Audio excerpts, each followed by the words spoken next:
வணக்கம். பொதுக்குழுல சிவி சண்முகம் பேசும்போது பார்த்தீங்கன்னா, ஒரே கைத்தட்டல். எடப்பாடி பழனிசாமியே ரொம்ப உற்சாகமா அத வரவேத்து பேசினாரு. எடப்பாடி பழனிசாமிக்கும் சிவி சண்முகத்துக்கும் தகராறு இருக்கு. தங்கமணி, சிவி சண்முகம் இவங்கலாம் வந்து கட்சிய விட்டு போறாங்க. எடப்பாடி பழனிசாமிக்கு எதிரா போறாங்க அப்படிங்கிற மாரிலாம் ஒரு சூழ்நிலை இருந்தது. ஆனா, நாங்க இது எங்க கட்சியா, நாங்க ஏன் இந்த கட்சிய விட்டு போறோம் அப்படிங்கிற மாரி பேசியிருந்தாரு. இதெல்லாம் எடப்பாடி பழனிசாமிக்கு மறைமுகமாக ஒரு சாடல் தான். அது இல்லாம பார்த்தீங்கன்னா, அவரு பேசினதுல ஒரு விஷயத்த வந்து எடப்பாடி பழனிசாமி சுத்தமா ரசிக்கவே இல்ல அப்படிங்கிற மாரி தான் சொல்றாங்க. என்னன்னு கேட்டீங்கன்னா, துரோகிகள். எதிரி யாருன்னு தெரியும். துரோகி யாருன்னு தெரியும். கட்சிய விட்டு நிப்பாட்டுற எடப்பாடி பழனிசாமி யாரெல்லாம் துரோகின்னு சொல்றாரோ, அவங்கலாம் துரோகி தான் சிவி சண்முகத்த பொறுத்தவரைக்கும். ஆனா, முக்கியமா வந்து சசிகலாவுக்கு துரோகம் பண்ணவரு எடப்பாடி பழனிசாமி. அதனால அவரையும் சேர்த்து தான் அவருக்கும் மனசு ஒரு சின்ன காயம் பட்டுருச்சு. அது இல்லாம புரோக்கர்கள் அதிமுக வந்து தீர்மானிக்கிறாங்க. அரசியல்ல வந்து தீர்மானிக்கிறாங்க புரோக்கர்கள்லாம் சேர்ந்து. அப்படின்னு சொல்லி சிவி சண்முகம் பேசினாரு. யாரு அது அரசியல் புரோக்கர் அப்படின்னு பார்த்தீங்கன்னா, சரி ஒருவேளை சவுக்கு சங்கரா இருப்பாரோ? சவுக்கு சங்கர் வந்து நிறைய விஷயங்கள்ல வந்து அதிமுகவுக்கு ஆதரவா பேசுறாரு. இப்ப சவுக்கு சங்கரை கைது பண்ணிட்டாங்க. கைது பண்ண விஷயங்களுக்கு வந்து ஒருத்தர்ட்ட பணம் வாங்கிட்டு பேசியிருக்கிறாரு அப்படிங்கிற மாரி விஷயங்கள் இருக்கு. படம் போட்டதுக்கான ஒரு இதையும் காட்டுறாங்க. இதெல்லாம் தாண்டி பார்த்தீங்கன்னா, இதுக்கு சவுக்கு சங்கர் கைதுக்கு அவருக்கு ஆதரவா அதிமுக ஐடி விங் செயல்பட்டுக்கிட்டு இருக்கு. சரி இந்த மாரி ஒருவேளை அரசியல் புரோக்கர்ன்னு சொல்றாரே, சவுக்கு சங்கர சொல்றாரா? அப்படிங்கிற மாரிலாம் எல்லாமே யோசிச்சா, கடைசியில அவர் யார சொல்லியிருக்கிறாரு அப்படின்னா, அரசியல் புரோக்கர் அப்படின்னு சொல்லிட்டு ஆடிட்டர் குருமூர்த்திய சொல்லிட்டு இருக்காரு. ஏன்னா ஓபிஎஸ்ஸ வந்து அழைச்சிட்டு போய் அமித்ஷாவை சந்திக்கிறதுக்கும், சமரசம் அதிமுகவுக்குள்ள ஏற்படுத்துறதுக்குமான ஒரு முயற்சிய வந்து இவர் வந்து ஆடிட்டர் குருமூர்த்தி மூலமா ஓபிஎஸ் மூவ் பண்ணிட்டு இருக்காரு. அது இல்லாம பார்த்தீங்கன்னா, அவர் பையனுக்கு எப்படியாவது ஒரு மந்திரி பதவி வாங்கிடணும். மத்திய அமைச்சர் பதவி. ஏன்னா அது வந்து ஒரே அதிமுகவில் ஒரே ஒரு எம்பியா தேர்வு பண்ணப்பட்டவர் ஓபிஎஸ் ரவீந்திரநாத் தான். ஓபி ரவீந்திரநாத் தான். அப்பயே வந்து பார்த்தீங்கன்னா, எடப்பாடி பழனிசாமி அதுக்கு கடுமையான எதிர்ப்பு தெரிவித்தார். மத்தியில் வந்து அமைச்சர் பதவி கொடுக்கறதுக்கு முயற்சி பண்ணாங்க. அப்போ அவர் முதலமைச்சராக இருந்தார். ஆனால் ஒருங்கிணைப்பாளராக இருந்த ஓபிஎஸ்னால தான் பையனுக்கு கூட மத்தியில் அமைச்சர் பதவி வாங்கி தர முடியாத ஒரு சூழ்நிலையில தான் அவர் இருந்தார். ஆனால் வந்து இப்போ என்னன்னா, ஆடிட்டர் குருமூர்த்தி மூலமாக எதையாவது ஒன்று பேசுவோம் அப்படிங்கிற மாதிரி அவர் வந்து எப்படியாவது பையனுக்கு ஒரு மத்திய அமைச்சர் பதவி வாங்கி கொடுத்துடணும் அப்படிங்கிற எண்ணத்தில் இருக்கிறாரு. அதை தாண்டி பார்த்தீங்கன்னா, எடப்பாடி பழனிசாமியோட ஒரு சமரசமாக போயிடலாம் அப்படிங்கிற மாதிரி இருந்தது. ஓபிஎஸ்ஸுக்கும் வந்து எப்படியாவது கொண்டு வந்துடலாம். ஏன்னா அவரை வச்சுட்டு வெளியே வச்சுக்கிட்டு ஏன் பாஜக வேறு நமக்கு ஒரு அழுத்தம் நிபந்தனை இதெல்லாம் வச்சுக்கிட்டே இருக்கிறாங்க. ஓபிஎஸ் வெளியே இருந்தால் தானே இந்த பிரச்சனை, உள்ளே கூப்பிட்டுட்டு எல்லா வழக்குகளையும் வாபஸ் வாங்க விட்டுருவோம் அப்படிங்கிற மாதிரி எண்ணத்துலையுமே இருக்கிறாங்க. அப்போ வந்து பார்த்தீங்கன்னா, ஓபிஎஸ்ஸை வந்து அரசியல் ஆலோசனை குழுவில் வந்து அதன் தலைவர் பதவியாக ஒன்று கொடுத்துருவோம். இல்லை அவர் பொருளாளர் ஏற்கனவே வச்ச பதவியை கொடுத்துருவோம். அப்படிங்கிற எண்ணத்தில் எடப்பாடி பழனிசாமி இருந்தார். ஓபிஎஸ்ஸும் அது ஓகே தான். ஆனால் அந்த மாதிரி சூழ்நிலையில் வந்து வைத்திலிங்கம் என்ன செஞ்சாருன்னா, ஓபிஎஸ்ஸை வந்து நீங்கள் இப்படியெல்லாம் வந்து இவ்வளோ சீப்பாலாம் இறங்கி போகக்கூடாதுங்க. கட்சி நம்ம ஒருங்கிணைப்பாளராக இருந்தோம். கட்சியில் வந்து அம்மாவுக்கெல்லாம் நம்ம விசுவாசமாக இருந்தோம். இப்படிப்பட்ட ஒரு சூழ்நிலையில் நீங்கள் போய் இந்த மாதிரி வந்து ஒரு ஒருங்கிணைப்பு குழுக்கு வந்து தலைவர் பதவியோ இல்லை ஒரு பொருளாளர் பதவியோ வாங்கிக்கிட்டு ஒரு டம்மியாக நீங்கள் எடப்பாடி பழனிசாமியோட சுற்றுறது நல்லா கிடையாதுங்க அப்படிங்கிற மாதிரி அவரும் பேசிட்டார். இது வைத்திலிங்கம் இப்படி சொல்லிட்டாருன்னொன்னே ஓபிஎஸ்க்கு கொஞ்சம் உறுத்த ஆரம்பிச்சிச்சு. எடப்பாடி பழனிசாமிக்கு இணையான ஒரு பதவி கொடுங்க அப்படிங்கிற மாதிரி பேச ஆரம்பித்தார்.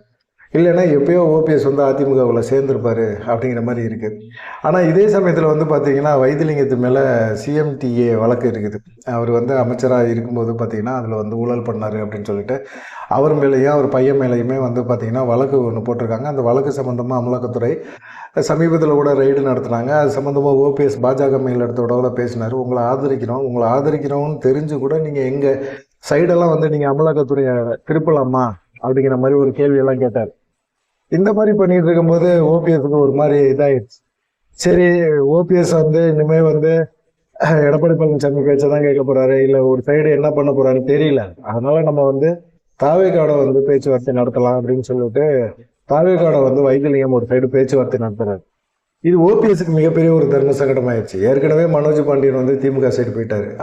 மனோஜ் பாண்டியன்லாம் வந்து பொதுக்குழுவில் ஓபிஎஸ்க்கு எதிராக அவமானப்படுத்தும் போதெல்லாம் வந்து தைரியமாக வந்து கேள்வி கேட்டவர்.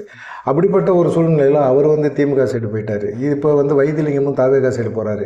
என்ன பண்ணுறதுன்னு அவருக்கும் தெரியல. சாட்சிக்காரன் காலில் விழுகிறதோட சண்டைக்காரன் காலிலேயே விழுந்துடலாம் அப்படின்னு சொல்லிட்டு எடப்பாடி பழனிசாமிகிட்ட ஒரு சமரசமாக போயிடலாமோ அப்படிங்கிற மாதிரி தான் வந்து ஆடிட்டர் குருமூர்த்தி மூலமாக அமித்ஷாவை சந்திக்கிறதுக்கான ஏற்பாடுகள்லாம் அதை செஞ்சுக்கிட்டே இருந்தார். அமித்ஷா வந்து இதை ஏற்றுக்கிட்டாரு. எடப்பாடி பழனிசாமிகிட்ட வந்து ஓபிஎஸ் தரப்பில் வந்து பேச்சுவார்த்தை நடத்திருக்காரு. சரி, பொருளாளர் பதவியை கொடுத்துருங்க அப்படிங்கிற மாதிரிலாம் பேசியிருந்தாங்க. ஆனால் இப்போ வந்து பார்த்திங்கன்னா அவைத்தலைவர் பதவி தான் இப்போ வந்து டம்மியாக கிடக்குது. தமிழ் மகன் ஹுசேன் உடல்நிலை சரியில்லைன்னு சொல்கிறாங்க. தமிழ் மகன் ஹுசேன் தெம்பாக தான் இருக்கிறாரு. பொதுக்குழுவில் போய் உட்காந்துருந்தாரு, எல்லா வேலையுமே பண்ணார். ஆனால் அவரை வந்து டம்மியாக்குறாங்க. அவருக்கு வந்து தேவையில்லை அப்படின்னு எடப்பாடி பழனிசாமி நினைக்கிறாரு. ஏன்னா அந்த ஈரோடு நடந்த இடைத்தேர்தலப்பெல்லாம் அவர் கையெழுத்து பீப்பாலாம் அவர் கையெழுத்து போடணும். அப்பெல்லாம் வந்து தமிழ் மகன் ஹுசேனை தாங்குன்னு தாங்கினாங்க. அதெல்லாம் நினச்சிக்கிட்டு இருந்தார். ஆனால் இப்போ வந்து அவருக்குமே துரோகம் நடக்குது. நல்லா தான் இருக்கிறார் மனுஷன். அவரை விட்டுட்டு தற்காலிகமாக அவைத்தலைவராக கேபி முனுசாமியை வந்து நியமனம் பண்ணாங்க. எதுக்காகனா ஓபிஎஸ்ஸுக்காக தான் அந்த பதவி. அந்த பதவியை வந்து ஓகே அப்படின்னா டக்குன்னு உடனே ஓபிஎஸ் அதிமுகவில் கூட்டு அவைத்தலைவர் பதவியை கொடுத்துடலாம் அப்படிங்கிற ஒன்று எண்ணத்தில் இருக்கிறார். ஆனால் இந்த மாதிரி சூழ்நிலையில் சிவி சண்முகம் பொதுக்குழுவில் அரசியல் புரோக்கர்கள் வந்து நம்ம கட்சியை வந்து சிதைக்க பார்க்குறாங்க அப்படின்னு சொல்கிறார். காரணம் என்னென்னா, சிவி சண்முகம் மத்திய அரசோட நெருக்கமான சில தொழில்கள்லாம் பண்ணிகிட்டு இருக்காரு. அந்த தொழில்களுக்கு வந்து ஆடிட்டர் குருமூர்த்தி கொஞ்சம் ரொம்ப இடைஞ்சலாகவே இருக்கிறாரு. சிவி சண்முகத்துக்கு பயங்கரமான ஒரு சங்கடம்.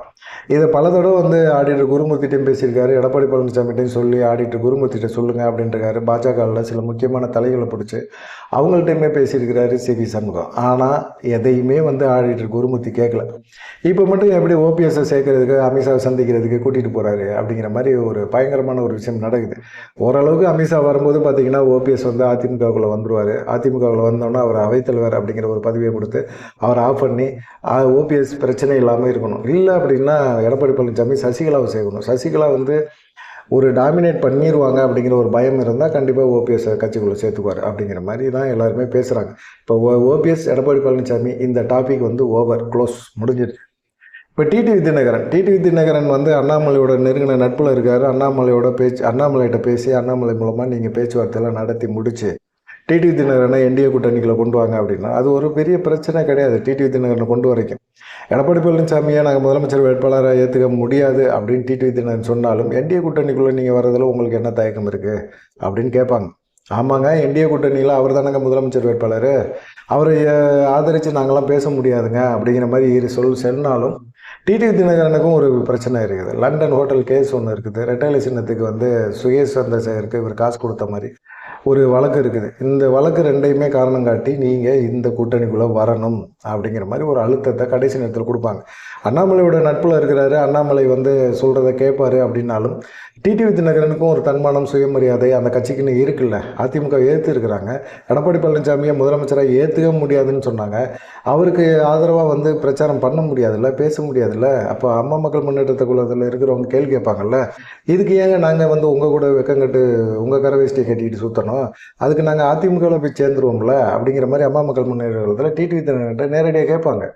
இதெல்லாம் பார்க்கும்போது டிடிவி தினகரனுக்கும் வருமா வராதா, அவர் எப்படி வந்து எடப்பாடி பழனிசாமி முதலமைச்சர் வேட்பாளரை ஏற்றுக்கணும் அப்படிங்கிற கேள்வியெல்லாம் வரும். ஆனால் என்ன செய்கிறது, லண்டன் ஹோட்டல் கேஸ் இருக்குது, சுயேஷ் சந்திரசேகர் புரோக்கருக்கு சின்னத்துக்கு காசு கொடுத்த வழக்கு இருக்குது. இதெல்லாம் தூசி தட்டி திரும்ப தேர்தல் சமயத்தில் ஒரு நெருக்கடியை கொடுத்தாங்கன்னா அம்மா மக்கள் முன்னேற்றத்தில் டிடிவி தினகரன் தாண்டி பெருசாக யாருக்குமே யாரையும் தெரியாது. ரெண்டாம் கட்ட முகம் தெரியாது. தாவேக்கால் எப்படி விஜய் தெரியுமா, அதே போல் வந்து இங்கே அப்படி தான். வேறு என்ன பண்ணுறதுன்னு அவருக்கும் தெரியாது. சரி, கடைசியில் வந்து எல்லாத்தையுமே இது பண்ணிக்குவார். அண்ணாமலை வேற ஓகே நான் பண்ணிக்கிறேன், இன்னும் டிடிவி தினகரனை கொண்டு வந்துடுறேன், ஒன்றும் பிரச்சனை கிடையாது அப்படிங்கிற மாதிரி இருக்கார். டிடிவி தினகரன் ஒரே முடிவாக தான் இருக்கிறார். இவர் எடப்பாடி பழனிசாமியை நாங்கள் பொதுச் செயலாளரை கூட ஏற்றுக்க முடியாதுங்க அப்படிங்கிற மாதிரி ஒரு இதெல்லாம் சொல்லியிருந்தார். ஆனால் வந்து பார்த்திங்கன்னா பொதுக்குழுவில் சில முக்கியமான தீர்மானங்கள் எடுப்பாங்க அப்படின்னு பார்த்தாங்க. தீர்மானங்கள்லாம் எடுக்கலை. எடப்பாடி பழனிசாமிக்கு எதிராக இருக்கிற தங்கமணி, சிவி சண்முகம், நத்தம் விஸ்வநாதன் இப்படி வந்து நிறைய பேர் இருக்கிறாங்க. அவங்களெல்லாம் பொதுக்குழுவில் பிரச்சனை பண்ணுவாங்க, பஞ்சாயத்து ஆகும் அப்படின்லாம் எதிர்பார்த்தாங்க. யாரெல்லாம் நீங்கள் வந்து சிவி சண்முகம் எடப்பாடி பழனிசாமி மோதல், தங்கமணி எடப்பாடி பழனிசாமி மோதல், நத்தம் விஸ்வநாதன் எடப்பாடி பழனிசாமி எதிர்ப்பு இப்படின்னு சொல்கிறவங்களை எல்லாத்தையுமே மேடையில் வந்து பேச வச்சார். ஜெயக்குமார் கூட பேசினாருங்க எடப்பாடி பழனிசாமிக்கு ஆதரவாக. இதெல்லாம் பெரிய ஒரு விஷயமாக பார்க்கப்படுது. ஏன்னா எடப்பாடி பழனிசாமி அந்த அளவுக்கு வந்து நாங்கள்லாம் ஒற்றுமையாக தான் இருக்கிறோம் அப்படிங்கிற மாதிரி இருந்தார். என்ன தான் பகையாக இருந்தாலும் பொதுக்குழுவில் நீங்கள் பேசும்போது நாங்கள் ஒற்றுமையாக இருக்கிற மாதிரி காட்டுங்க அப்படிங்கிறாங்க. ஒற்றுமையாக காட்டுறதுக்கு வந்து ஒரு பெரிய விஷயமே கிடையாது. ஆனால் இது கண்டினியூ ஆகுமா அப்படிங்கிறது தான், தேர்தல் சமயத்தில் இது பிரச்சனை ஆகுமா அப்படிங்கிற தான் இருக்குது. அதே போல் வந்து பார்த்தீங்கன்னா, செங்கோட்டையன் வந்து தாவேகா சைடு போயிட்டார். இப்போ வேற ஒரு பொதுக்குழுவாக இருந்தால் எவ்வளோ கேவலமாக தாவேகாவை கழுவி ஊற்றிருப்பாங்க. திமுகவுக்கு எதிராக வந்து பேசுகிறவங்க, திமுக தான் எங்களுக்கு எதிராக அப்படின்னு சொல்லி தீர்மானங்கள்லாம் போடுறவங்க, 41 பேர் விஜய் பிரச்சாரம் கரூரில் நடந்த அந்த பிரச்சாரத்தில் இறந்து போனதுக்கு எதிராக ஒரு தீர்மானம் கூட அவங்க போடல. விஜயை கண்டித்து ஒரு தீர்மானம் கூட போடல. விஜய் வந்து கூட்டணிக்குள்ள வரணும் அப்படின்னு சொல்லி ஒரு நம்பிக்கையோட இன்னமும் இருந்துக்கிட்டே இருக்கிறாங்க. இதெல்லாம் கேட்கும்போது பார்க்கும்போது ரொம்ப கஷ்டமாக இருக்குது. எப்படியா இன்னமும் நீங்கள் அதிமுக பெரும்பான்மையான இயக்கம், அதிக தொண்டர்கள் கொண்ட இயக்கம், ஆசியாவிலே 3வது மிகப்பெரிய இயக்கம், அப்படி இப்படியெல்லாம் பேசுகிற நீங்கள், 2.5 கோடி தொண்டர்கள் உள்ள இதுன்னு சொல்கிற நீங்கள், தாவேகாட்ட புது கட்சி, ஒரு கவுன்சிலர் கூட இல்லாத கட்சி அப்படின்னு நீங்களே விமர்சனம் பண்ணிட்டு, நீங்களே போய் அவங்கள்ட்ட போய் கெஞ்சிக்கிட்டு இருக்கீங்களே, இது நல்லா இருக்குதா, அசிங்கமாக இல்லையா, கேவலமாக இல்லையா அப்படிங்கிற மாதிரி ஒரு கேள்வியெல்லாம் கேட்குறாங்க. ஆனால் வைகை செல்வன் நேற்று பேசும்போது கூட இன்னும் எங்களுக்கு நம்பிக்கை இருக்குது, தாவேகா எங்களோட சேரும், இணையும், கூட்டணி வலுவாகும் அப்படின்னு சொல்லி. அப்போ தாவேகா இணைஞ்சாதான் உங்களுடைய கட்சி வந்து வலுவாகும், இணையா? அப்படிதானே? அதுக்கான வாய்ப்பே இல்லை. அங்கே விஜய் வந்து முதலமைச்சர் வேட்பாளர், எடப்பாடி பழனிசாமியை முதலமைச்சர் வேட்பாளராக அவங்க ஏற்றுக்கலை. நீங்கள் வேணால் விஜய் முதலமைச்சர் வேட்பாளராக ஏற்றுக்கிட்டு வேணால் போங்க, சேருங்க, செங்கோட்டையனோட பேச்சுவார்த்தை நடத்துங்க அப்படிங்கிறாங்க. எங்களுக்கு தாவேகா வந்துருங்க, அது பாஜக மேலிடம் வந்து அதெல்லாம் பார்த்துக்கோம், நாங்கள் வந்து அதை பற்றி கவலைப்பட வேண்டிய அவசியமே கிடையாது, நாங்கள் மெகா கூட்டணி தாவேகாவோட கூட்டணி வைப்போம், நாங்கள் கண்டிப்பாக பாருங்களேன் இந்த தேர்தலில் நாங்கள் வந்து கண்டிப்பாக ஜெயிப்போம் அப்படிங்கிற மாதிரி அதிமுகவில் இருக்கிற சின்ன ஆட்கள் தான், பழைய ஆட்களுக்கு எல்லாத்தையும் தெரியும். எடப்பாடி பழனிசாமி மெகா கூட்டணி, அந்த கூட்டணி, இந்த வெங்காய கூட்டணிலாம் பேசுவார்.